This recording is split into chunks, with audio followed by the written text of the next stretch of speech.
Anarcho-Blackness, Notes Towards a Black Anarchism by Marquis Bey. Introduction.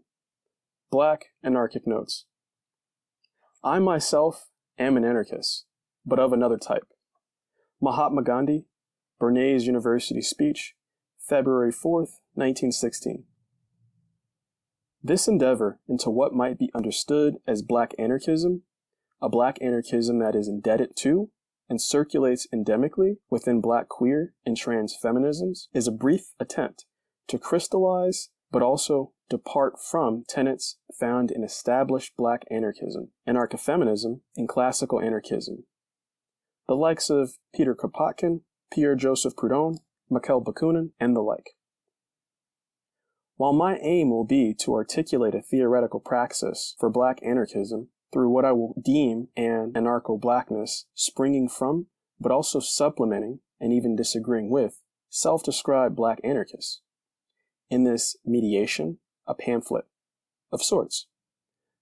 I do not take as my sole purpose to demonstrate a fidelity to black people who are anarchists, nor, must I state, is my goal to recover black people who demonstrate anarchic tendencies and induct them into the fold of anarchism.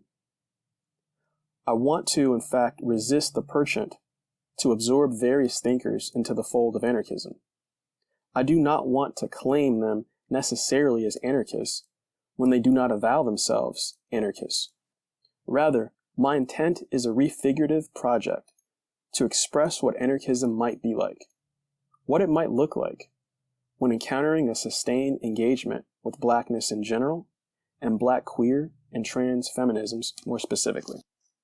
In this sense, I take as a propelling force that anarchism, like anything else, as Hannibal Abdul Shakur notes, finds a radical new meaning when it meets blackness. The anarchism of, say, Bakunin is no longer anarchism proper when it meets blackness. To clarify, there are certainly threads that connect different iterations of anarchism, making them all, in some sense, anarchist, example, emphasis on mutual aid, direct participation, anti-authoritarianism, etc. But to meet with blackness entails that anarchism undergoes a shift in focus and tenor. Classical anarchism, for example, rests on an axiomatic commitment to the dismantling of the state and capitalism as a defining factor for anarchist sentiments. But this foundation does not consider the racialization and gendering of either of them, nor how hierarchization bears a racialized and gendered texture. To be sure, this project will advance beyond mere finger-pointing of the racist and sexist habits of anarchist past, an argument that many black anarchists and anarcho-feminists have made to a valid but, to be frank, boring and expected effect. As I will discuss momentarily, this dramatic shift entailed in this iteration of black anarchism is, perhaps more accurately, an anarcho-blackness in that it is not black people practicing anarchism that goes unchanged. It is anarchism as expressed through and necessarily corrupted by the radicality, the lawlessness, the mutinous primorality of blackness. If indeed, as remarked upon by Dana M. Williams, the term black anarchism implies an interaction between black and anarchism, anarcho-blackness notes towards a black anarchism dwells in the texture of that interaction. This text is an effort to mine what the interaction entails. What happens to blackness when circulating with and through anarchism? What happens to anarchism when being acted on and by in blackness? What is yielded in this interaction? An additive sum, a multiplicative product, an exponential result. Neither anarchism nor blackness can be what it once was, which is itself an unsettled open question, after colliding in a critical generative intimacy with one another. So I attempt here, in this text, to illustrate a facet of that intimacy. That intimacy is anarcho-blackness. It is a black queer feminist anarchism that disorders the various mechanisms that hierarchize, circumscribe, and do violence to the movements that do life on the outskirts of order. Those moments of, as it were, unfettered and ungoverned sociality and anti-colonial sensibility. Anarcho-Blackness and black anarchism more broadly is an anarchism of another type. To purloin Gandhi, it is another type that recognizes its intimacy with anarchism as conventionally understood, but it revises anarchism, anarchizes anarchism, remixes and samples anarchism to produce something distinct but very much indebted. Anarchism is to be rightly understood as a more radical theoretical praxis than Maoism, socialism, nationalist revolution because, from the black radical perspective of Kouassi Balagoon, the goals of anarchism don't include replacing one ruling class with another, neither in the guise of a fairer boss or as a party.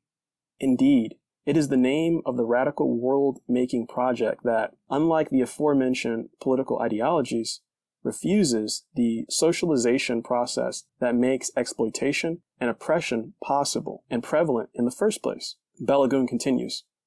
Black anarchic notes, as the chapter herein, de-emphasize representational politics, as if having black people as one's oppressor makes oppression more bearable. We know that oppressors never have a problem finding black leaders to condemn their blatant disregard for life. When researching anarchism and black people's relationship to it for this book, there was a notable dearth of self-described black anarchists. Perhaps the reason for this, I pondered, even through the history of black radicality, is a history of anarchic thought, is because blackness necessarily alters anarchism's capacity. Perhaps what I'm designating as anarcho-blackness, the operative modality for black anarchism, is no mere incorporation of black people into the folds of anarchism, i.e. add and stir. I am thus designating black anarchism's anarcho-blackness as a black feminist critique and taking up of anarchism, asserting that, 1, the black in front of anarchism is to be understood not as a mere marker of identity, but as a political and capaciously politicized affixation. It designates more of a mode and posture of reading, engaging, and undermining the tenets upon which hegemonic sociality rests. 2. Inherent to black feminist mobilizations is ground disturbing, and thus to disturb grounds, even its own grounds, is a necessary component of the project at hand. Anarcho-blackness thus designates the disturbing of anarchism's ground, which capacitates what anarchism can be and who it can liberate. And 3, processes of radicalization, of racialization, and gendering must be at the forefront of any and all radical politics. More specifically, the radical work that queerness and gender normativity do, as expressed in black queer and trans feminisms, is anarchic par excellence, in that the dismantling of racial and gender hierarchies are too often overlooked or merely glossed over in classical anarchism is fundamental rebuking of authoritarian rule, hierarchies, determination from without, and injustice. The titular anarcho-blackness of this volume moves towards an anarchic social life in that it is delinked from oppressive forms of governance and rule. This is why each of the chapters in this book are prefixed un. This volume's commitment to anarchism stretches to subjective, intersubjective, discursive, systematic, and historical realms via a fundamental commitment to being and becoming unraced, ungendered, unclassed, unruled, and unbound. These notes toward a black anarchism argue that, oddly enough, it is not necessary to find all the black people who are anarchists and the anarchists who are black people and roll out their writings and thoughts as the definitive statement on what constitutes black anarchism proper. Rather, the reason why this volume is titled Anarcho-Blackness and not simply Black Anarchism, aside from the fact that Black Rose Federation, reader Black Anarchism already exists, is because a fixation of blackness is itself an anarchic extension and disruption of political ideologies like anarchism and Marxism and socialism. We may not need a clearly defined black anarchism, because to anarchically push anarchism, as it were, is to introduce it to a blackness, or more specifically, an anarcho-blackness that radicalizes any and every political ideology that moves towards liberation and freedom. Whereas historians like Carl Levy have focused on the ism of anarchism, anarchism as a defined social movement that arose in the late 19th century with clear originators, I focus instead on the anarcho, the prefixal thrust and spirit, as it were, of anarchic tendencies and modalities. Focus on the anarcho is to focus on a world-making sensibility that I'm interested in, not a particular political cadre of writings and movements. Anarcho-Blackness, in apposition to, not rather than, black anarchism, does not dwell in delineating criteria for a discernible black anarchism as a movement, but concerns the variegated modalities, methodologies, habits, trends, thoughts, and imaginaries that might be given to anarchic, which is to say, unruled, non-coercive, collational, affinities, and textures for being with others. Anarcho-Blackness expresses what might be understood as a black anarchism insofar as it designates a gratuitous disorder that engenders the possibility of living unbound by law, which is to say, unbound by violence and circumscription. Black anarchist histories attest to how, in imagining what comes after the collapse of the state, one should not designate this future beforehand, as if we know what we will need. Black anarchism is critical in the destructive sense that it unclothes fallacies and injustices. Too, though it is aspirational, searching and hoping for other modes of life and living that depart from this. Contrary to the Marxian castigation of anarchists as vitiating the world only to imagine that one cannot exist, anarchists writ large, but more importantly, anarcho-blackness conceptualization of black anarchism specifically, demands the impossible, a la Peter Marshall, Encyclopedic History of Anarchism. The impossible is the name for the world outside of, or after, or differently within, an anarchic destruction of the racial and sexual capitalist state. This world outside is black, or lawless. This world outside is anarchic, or stateless, radically liberated. I take my cue in this from an etymological source. One of the first recorded uses of anarchy comes in 1539 from Richard Taniver, who writes, "This unlawful liberty or license of the multitude is called anarchy." Anarchy becomes more than what classical anarchists note, the negation of a head or chief, without a ruler or leader, stateless. Though Taniver surely connoted his usage of anarchy negatively, one can read this iteration in a way that precisely captures how the anarchism of black anarchism seeks to operate. That is, an unlawful liberty is a freedom or liberation that arises not as a product of a bestowal by the state. Unlawful liberty is an illegal liberty, a liberation achieved by other means not beholden to the judicial sphere or a general lawfulness. Perhaps this is liberty as such, liberty that is taken without making recourse or appeal to governmental agencies. We grant our own license to be free, and it is multitudinous, a mass, a heady swarm that takes this liberty and license. A promotion of disorder inasmuch as it is an anarchy that refuses to cater to order as instantiated by regimes of governance. This prefix, anarcho, an index of all of this, embraces a political disorder begotten by an encounter with blackness's troubling ethos, its radicalization of radicality. The history of blackness, in short, is a history of disruption toward freedom. How anarchic. The idea to write about black anarchism came from a question I received during a Q&A session following a reading of my first book, Them Goons Rules, Fugitive Essays on Radical Black Feminism. The student, a white woman who studies anarchism, asked about the death of self-identified black anarchists Even though so much of what she's read about the Black radical tradition and Black feminism expressed anarchic sentiments. I received her question genuinely. She was curious, yearning for a way to bring strands of leftist thought and politics together in a way she had not yet encountered.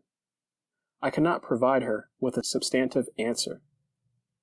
What I mustered was, in short, an elaborated and extended, I don't know. Subsequent to the reading, a colleague of mine, a Black man, scholar of 20th century African American literature, appraised me for some of the work being done by the admittedly few Black anarchists out there. He named the Black Rose Federation and Zoe Samudzi, the latter being quite foundational for my meditation in this text. We came ultimately to the question, does there need to be a Black anarchism? That is, if Black radicals are doing the work that is anarchic without calling themselves anarchists, does there need to be a proliferation of a discernible Black anarchism? It is a valid position that one must not be overly concerned with whether someone calls themselves an anarchist or what have you. Such a concern mimics an experience I had in college, being obsessed with calling myself and making sure others called themselves feminists, to the detriment of a concern with whether one did feminist work. Make yourself legible to me and others on terms not your own, this sentiment implies. But it may be precisely the point of anarcho to blur such legibilities, finding freedom in escaping political ontologies. One does not, in short, need to call oneself a Black anarchist to be doing Black and anarchic work. And the work is where our interest should lie. Nevertheless, though one does not need to deem themselves such, does not mean that one cannot or should not. 2. Part of the work might be in the declaration an unwavering commitment to be identified as and through a de-integrated political subjectivity, and a steadfast rejoice over occupying at least a titular subversion relation to the state. Furthermore, there might be some utility in articulating not so much a Black genealogy of anarchism, but a differently influenced mode of relating to being amongst others that finds radical expressions at the nexus of Black and anarchists. To make Blackness and anarchism meet is doing a particular kind of work, and that work, when acknowledging the inherent Black queer feminist resonance of theorizations of Blackness, is much less likely to be done when simply following the classical strain of anarchism.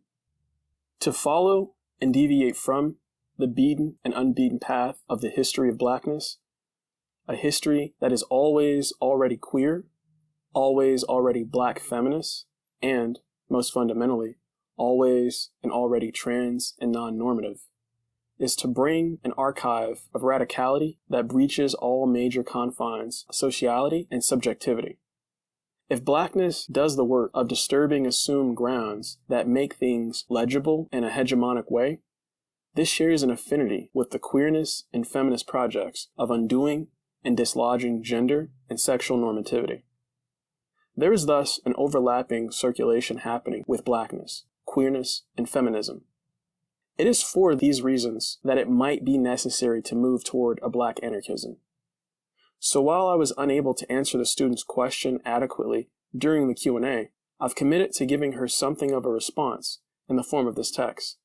I'm still unsure why there are few who describe themselves as Black anarchists, despite the strong resonances of anarchism within Black feminism and the Black radical tradition. But this is the beginning of an answer. I am unsure if I would call myself an anarchist, nor am I certain that I care about whether others do. Perhaps I am, the consequences of which I own, but my concern is in doing anarchic work. I'm concerned with how to bring about an anarchic world and commit to an emancipatory, liberatory vision that somehow, somewhere, gets entwined with one's subjectivity. I'm concerned with treading anarchic ground, unsettling the world as is, and bringing about something radically different. An immersive rebuking of capitalism, white and cis male supremacy, and imperialism. Such a world, if we are to tread the whispered roads of Kropotkin and Cedric Robinson, Emma Goldman, and Zoe Samudzi, is anarchic in a robust sense. I want to live and do and become that, irrespective of whether those who bring about the world have declared themselves anarchists. That subjectivity, the performative product of committing to anarchic work, is what concerns me. If subjectivity implies an anarchist identity, lovely. If not, so be it. But subjectivity is the terrain on which anarchic aims are struggled over. So that must be my concern.